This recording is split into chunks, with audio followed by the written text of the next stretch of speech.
What's up, traders? This is Vee Trades, and today I'll be doing a technical analysis breakdown for PayPal Holdings with the ticker symbol PYPL. If you want a chart analysis guaranteed to be done, please read the description below.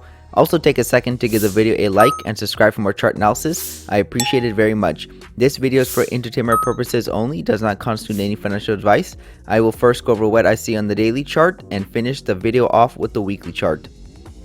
So I'm pretty sure a lot of you guys are wondering, why did PayPal sell off after the earnings report, but Square went up a lot? Well, there's a couple of things you have to keep in mind. Nothing in the market is perfect, so just because we have the same stock in the same sector doesn't mean we're gonna get the same results. So obviously PayPal, Square, MasterCard, Visa, all pretty much in the same sector, but just because we see one stock sell off doesn't mean we're gonna get all the stocks selling off. So that's one thing. The second thing is that PayPal was in the beginning or the middle of the downtrend when it released earnings. You can see that earnings report came out on February 1st. And if we go look at Square, the earnings came out late February, where Square was already pretty low to the bottom of the trend. It came out in the 24th of February. And you can see that's pretty much right at the bottom of the trend. And it came back right near its very close to the 2020 breakout level. Came back to test that breakout level and we bounced. If we go back to PayPal, and also another thing, since we're here, you can also look at the drop that Square had pretty much right before earnings. You can see that it had about a 67 to like a 71% drop. And if we go back to PayPal, you can see that right when the earnings was reported, we were in the middle of a pullback right to the resistance point, which is the EMA, and we only dropped from all-time high to right when earnings were reporting about 43% or 45%. So again, you got to look at context. I talk about this in my course. Just because you see one tool or indicator or one price action pattern telling you that we're going to be selling off, well, you got to look at other things. You can't just look at one thing and base your analysis off of that. So there was a few different reasons why PayPal sold off versus Block or Square, and I'll dive into a little bit more on the chart. So let's take a look at the chart on the for PayPal. This is the daily chart. I have a 21 bar EMA for you guys. I believe this is the trend working lower, and you can see that this is a pretty nice fitting trend. Looks like we did have a little break of it right there, but it's not convincing. It's a very small bar outside of this trend, so it might not even be valid, but we'll have to wait and see how this progresses.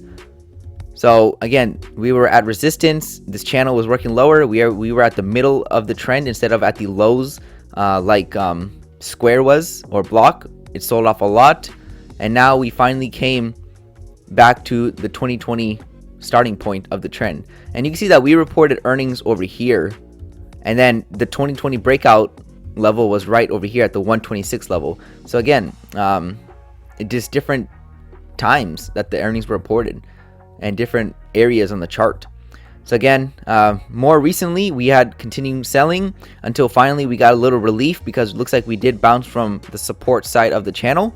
So this could lead to higher prices, maybe back up to the EMA, which is at the 125 level, and maybe even back all the way up to the support side of this channel. Either way, there's nothing to be super bullish about. We haven't even been above the EMA since, I would say, October of 2021. So again, that's several months we've been below the EMA. So just because we see a little relief rally or even a pullback doesn't mean we have bottomed. It's still a lot more to the chart that you have to keep an eye on. You can see that we did fill in this gap over here. Back in 2020, this little empty space was created from this entire huge up move, and we had a little gap on the chart. Again, this took a few years to fill. You can see that since 2020 of May, we filled the gap finally right around February of this year. So again, that's almost 2 years it took the price action to fill in the gap. So again, we have a huge gap right over here from earnings, this huge empty space. So again, it could take a while before we fill in the gap. We don't have to pull back all the way to it.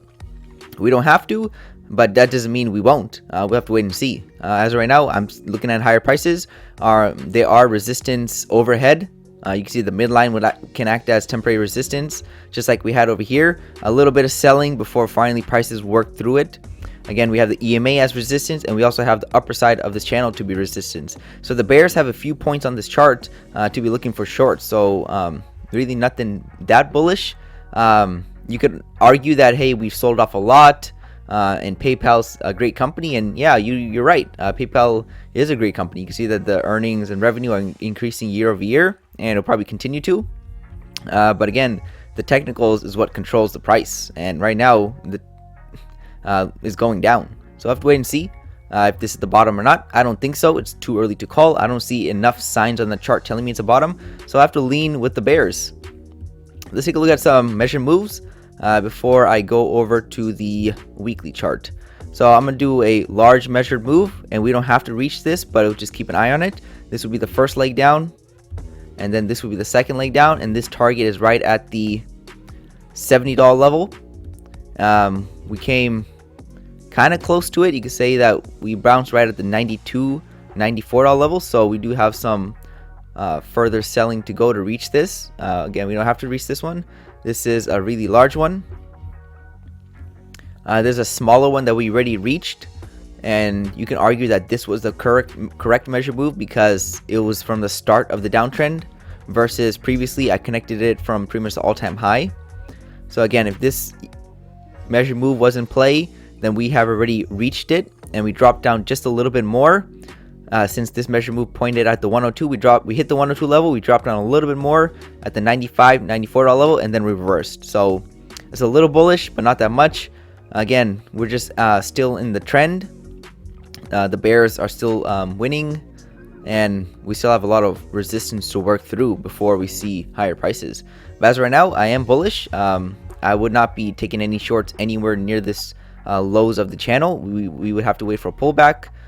If I was trading this, even professional traders aren't going to be taking any shorts right now. They're probably taking profits if they haven't already, and maybe some aggressive traders are trying to pick the bottom and probably going to ride the pullback up. So that's probably what's going on the chart right now. Let's go and wrap this up on the weekly chart. So here's the weekly chart for PayPal. We came right back to the starting point of the 2020 up move. We pretty much hit all the break-even stops of everyone who entered right here, and maybe we will come down for the stop losses right above this swing. So people who have not taken their profits are stuck over here, and it looks like we're starting to bounce off their orders, and it looks like there's some buying pressure coming in. We are very far away from the EMA, so there is more reasons for the price to continue to pull back. We do have this channel still in play, however. You can't get your hopes up too much. The bears still have the channel, which is usually the major contributing factor of where prices will be going. And the channel's still in play, still pointing down. We are bouncing from support, just like we did over here. So we are seeing the little pullback that's expected. But again, just because we see a bounce doesn't mean it's the bottom. Usually the market doesn't move in straight lines, so we could get a bounce, maybe break up this channel, and then another push down before we see a reversal. Same thing over here. You can see this all-time high for PayPal back here in February 2021. You saw that we had a huge sell-off, but eventually prices slowly started to trickle back right back to the highs again, made a double top pattern before we reversed. So we could do the same thing here. We have a bottom, and we can make a big U-shaped formation, maybe make a double bottom, and then we see the reversal, just like we had over here. So it looks like the bears got overly excited. They thought they picked the top, but eventually prices still slowly came back to stop them out, and then the market moved down. So we could do the same type of pattern over here, where we have a bunch of bulls being excited. They pick the bottom, then prices go up, slowly start to come back, stop them out, hit their stop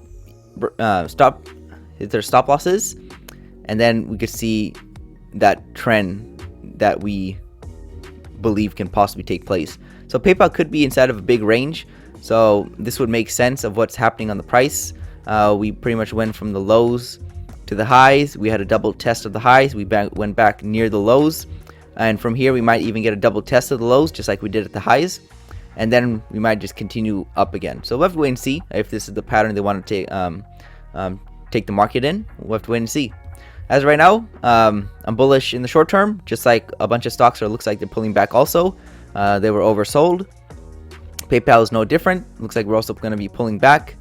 We are near support, so another reason why the market is doing what it's doing, but I'm still a little bearish. There's still reasons for the price to continue lower. We'll have to wait and see how the price reacts around those levels. But again, it's not a walk in the park for the bulls. So I'll give you guys an update if anything else changes. Thank you for stopping by and checking out my video. Make sure to check out the rest of the channel, since you might be surprised what you can learn. Leave a comment down below on where you think prices are headed. Also share the video if you want your friends to learn about the markets. Lastly, I appreciate any feedback to help improve the channel, since I want to deliver great content to you guys. See you next time, and bye.